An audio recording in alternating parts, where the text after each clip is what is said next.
So as we talk about cybersecurity, and we talk about cybersecurity policy, what we really need to do is we need to think about the people. People are the number one attack vector. The people are the number one target that cyber criminals go after. And one of their favorite attack techniques is something called spear phishing. Spear phishing is, in its very most basic form, the use of a seemingly legitimate email that has either an embedded web link or an attachment that contains malicious software to infect a computer. Spear phishing is by far the attack vector of choice. Why is that? Because it's successful, right? Cyber criminals send out literally hundreds of thousands of spear phishing emails on any given day. And all they need is one person to click, and they have an opportunity to access a system. Think about that, one person to click. In 2012, the South Carolina Department of Revenue reported that the personally identifiable information of 80% of the residents of South Carolina had been stolen. 80% of the residents of South Carolina. How was this information stolen? The attackers used a spear phishing approach that targeted the employees of South Carolina's Department of Revenue. One of the employees clicked on the link, their computer was infected, and the attackers had gained a foothold into the system. Once they gained a foothold into the system, they followed a very standard attack approach. The first thing they did is they put a back door in so that if they were kicked off the system, they could get back in. Then they did something we call escalation of privilege. You and I are normal users. We have only a certain amount of permissions. The people who have the most permissions and the most access to information on the network are system administrators.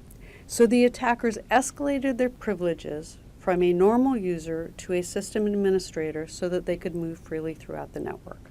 Once they had established that level of privilege, they then started reconnaissance of the network in order to find the information they were looking for. In this case, the information they were looking for were the tax records of the citizens of South Carolina. Those tax records contained information such as name, date of birth, home residence, social security number, the exact same information that we all provide to banks and credit card companies when we are opening accounts. Once the attackers had found this database, they basically zipped it up into a smaller file and moved it into a hidden directory where they stored it until they were ready to move it off the network.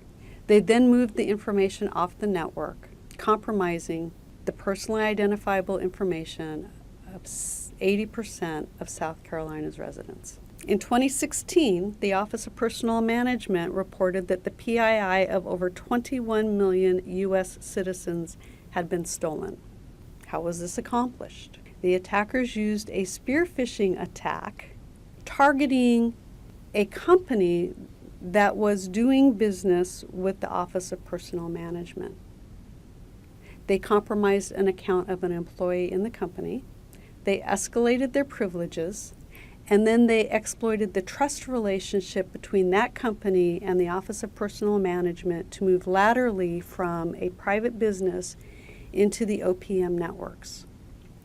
Once they were in the OPM networks, they established backdoors, they created additional accounts, and they started conducting a reconnaissance to find the information they were interested in. In 2016, Yahoo reported that up to 7 million user accounts had been compromised.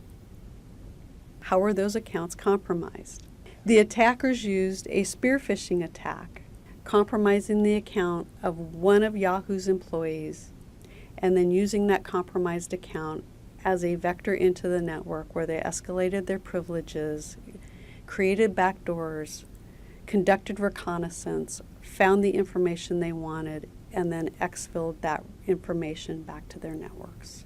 Spear phishing is the most widely used attack vector because it is cheap and it is effective. This is why your employees are your greatest asset and also your greatest vulnerability. We've talked at a very high level about the cost of a cyber attack. I'd like to bring that down for a couple of moments and talk at a very low personal level about the cost of a cyber attack. The average consolidated cost of a data breach in 2016 was $4 million. Businesses incurred the cost of about $158 per record stolen. If you're a small to medium business, you have, say, approximately 5,000 records. 5,000 records at $158 per record for remediation and recovery brings you to a recovery cost of somewhere between $750,000 and $800,000. 60% of small businesses that experience data breaches go out of business within a year. 41% of network outages caused by security breaches affect between 11 and 30% of corporate resources. 45% of those outages last 1 to 8 hours. 26% last 9 to 24 hours. Operation and finance are the functions that are most likely to be affected, followed then by brand reputation and customer retention. The cost of a data breach is larger than simply just the cost to remediate.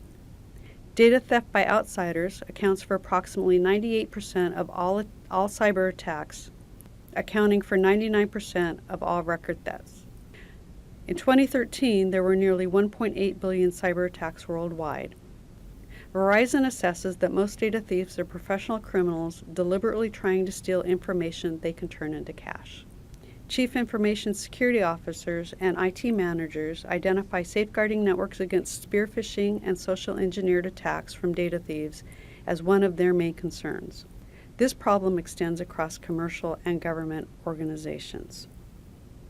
In 2009, the National Cyberspace Policy Review found the nation's digital infrastructure, based largely upon the Internet, is not secure or resilient, and has already suffered intrusions that have allowed criminals to steal hundreds of millions of dollars, and nation states and other entities to steal intellectual property and sensitive military information.